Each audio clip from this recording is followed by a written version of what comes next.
Sansek... Bera fresko gainera. Bai. Casares, jokaldi egin nahian eskuine galetik, du erdiratzerik izan, ateko sakea. Ondo tapatu dio bainez. Abiaduraz gehiago Casares, baina leku ondo hartuta, Kastainak gorputzarekin lan ondo. Aukerarik eman. Ba, Casaresek berak utziko du zelaia, eta lehenxeago esan moduan, berdeguneratuko dena, Miguel Ángel Tomeren gaurko arratserako bigarren apostua, Oskar Rico izango da. Garrantzitsua kokapena izango da, Hau, ezkerrera joango da, ez da? Eskubian jokatzen badu. Bai. Normalean. Badoa Casares. Tenduna Oskar Martínez eskubira pasa. Eta Oskar Rico ezker fina duen jokalaria. Hori erakutsi digu behintzat. Halare, lehenengo partida ikusi genuenetik, gehiago espero genuen urrengo partidetan. Gehiagotan ikusi nahi genuen ezker hori. Gutxitan azaldu da hortik aurrera. Bitartean, bigarren mailako partidan, Kinik gola sartu du, Alkorkonentzat. Alkorkonek bat, Valladolid Kuts. Ogoratu seetan futbolarekin jarraituko dugula ETV baten, bigarren mailako partida izango duzue, Villarreal eta Betis. Betis lider sendoa. Villarreal beren zelaian. Sanse baloiarekin, bana noetan. Baloi luzea, Morcillok moztu du buruz. Arkaitzek Beitiari eman aizion. Berriro Sanse baloiarekin. Hor da Beitia, keinu bat egin du. Erasoan jarraituko du, oso ondo gainditu du Oskar Rico. Jokaldi hon Sansek errematea gora. Jokaldi bikaina, ederra. Errematea gora joan zaio Javi Rossi. Ondo gineazion, hor Joseba Beitia ondo moldatzen da. Eta keinu hau. Eta keinu ondo eskatu indio. Hor Julen Kolinaseko oso ondo utzi du eta Javi Rossek urrutia otiko gobeto, gertuti baino. Aserretome Oskar Ricorrekin.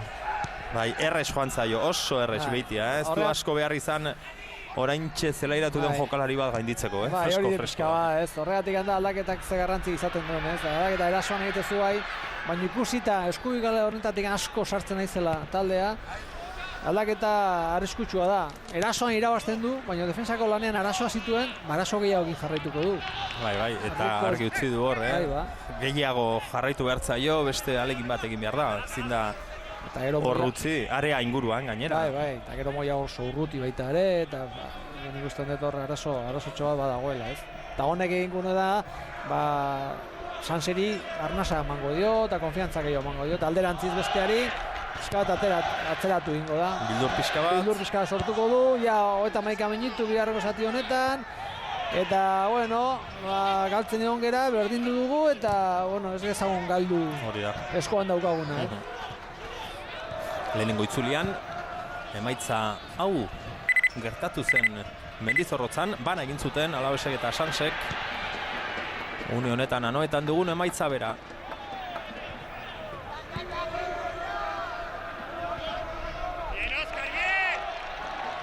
Alboko sakea Sansek aterako du. Ez daude gustora, ez daude ados erabaki honekin. Alaves zaleak. Zalea bakarrik, Alaveseko jokalariak ere ez dute zertxore esan. Albotik aterako du Kastainedak. Jonatanek buruz ikutu. Lurrera joan da falta adierazi du epaileak.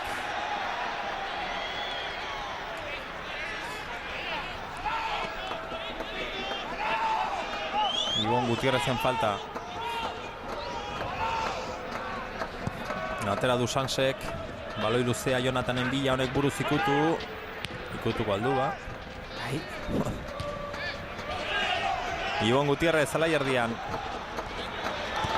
Indianok eskubira eraman du Oskar Martínez. Eskuine galean, azkenean kanpora bota du Sanseko batzelaria Kastainedak. Alboko sakea Alavesen alde.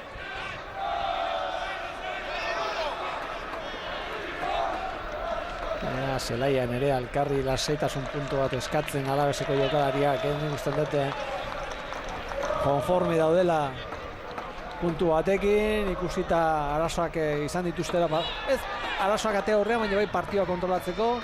Javi Rosen azkeneko jokaldi horrekin beldurtu dira, eta, bueno, defensako lanea utzi, eta gauza hondiri egin gabe berdin dugu partidua, eta igual etorriko zigu aukera irabazteko, ez? Baina batez ere garrantzia balorik gabeko lanari ematen diote kasu honetan, Eta sailkapenari begiratuta dauden egoeran egonda, galdu gabe jarraitzea ez da txarra, puntutxo bat, momentuz 5 puntuko aldea dute bigarren sailkiko, puntu honekin horrela bukatzen bada 6 puntuko aldea izango lukete, eta badakite lehenengo postua lider bezala jarraituko dutela, eta ez da gutxi lehen Josebak aipatu du Azarotik partidari galdu gabe dago Alabes. Alaxe da, Azaroren 27tik non izango ura eta Eibarren izan zen. 2-bateko amaiera polemiko, bizi eta sutsu horren ostean. Eta ibilbide horri jarraipena ematea, izango litzake. Estea galdu dena Gijonen izan zen, Sporting aurka baita ere pita bat. Jonathan, azken boladan bestela utxe egin duen eguna edo, Jonathan berriro baloiarekin, esan behar nuen etxean Leonesaren aurka berdindutako partida. Ez du ezer adierazi epaileak, Indianoren pase ona, Oscar Martínez imandako pasea ona da, ondo egin du atzera Kastainedak, abiadura handiarekin, oso ondo. Eta baloi ateratzea lortu du gainera Sansek. Ondo jokatuz. Diego Martínez, baloia erdira, erasoan Sanse jokaldi oso egin dute Kodorroren mutilek, arrean sartu da Arkaitz Perez aukera izan du, eta gola, gol ederra, jokaldi zoragarria, Sanseren gola 81. minutuan.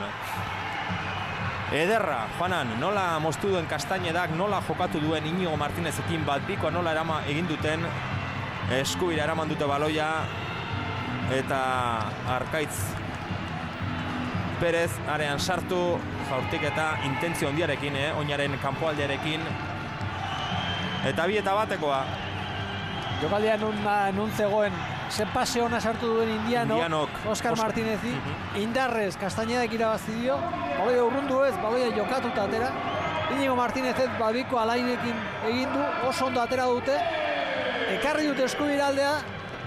Eta Zuloa, lehen zegoen zulo hori handiagoa, komentatu dugu, ondala 3-4 minutu gauza berdina, eta zuka busta egin duzu irabazteko eta azkenean partidua galtzen. Oraindik minutu geratzen dira partida bukatzeko, baina berriz ere markagailuan aurreratzea lortu du Sansek. 2-1, azken alegina egin beharko du liderrak, Alabesek partida gutxienez berdintzeko.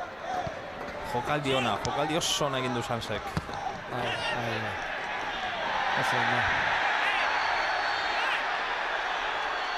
Alboko sakea aterako du, edo falta zera adierazi du, alboko sakea. Iban Malonek atera beharko du azken aldaketa Jito zelaira, ez da golaren bila, Joseba. Orain bai. Hala da bai, Jito. Horixe da Tomeren gaur arratseko azken esperantza, eta ikusiko dugu. Zer adierazi du? Zerbait esango zuen edo? Ez dakit. Baloia eraman du, eskuin aldera zabaldu, eta txartela atera dio Kolinasi epaileak. Edo baloia pasea eman da gero, agian koperen bat. Zerbait izango zuen horre baloia. Ander Alaina erren heldu da. Berak utziko du zelaia, eta ipatu moduan, Jito, berden uneratuko da. Arriskatu egin behar du orain, Tomek jarri dago.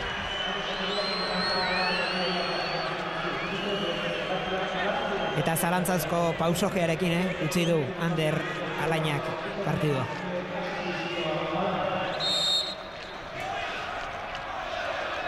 Bi eta bat minutu gutxi anoetan partida bukatzeko, Sanse aurretik berdinketa nahi du Alabesek. Falta Sanseren alde, eta bai, itxusi xamarra igual. Bai.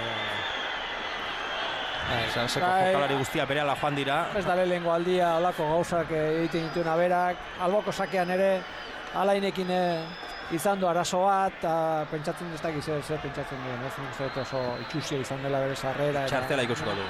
Logikoa da txartela ikusiko.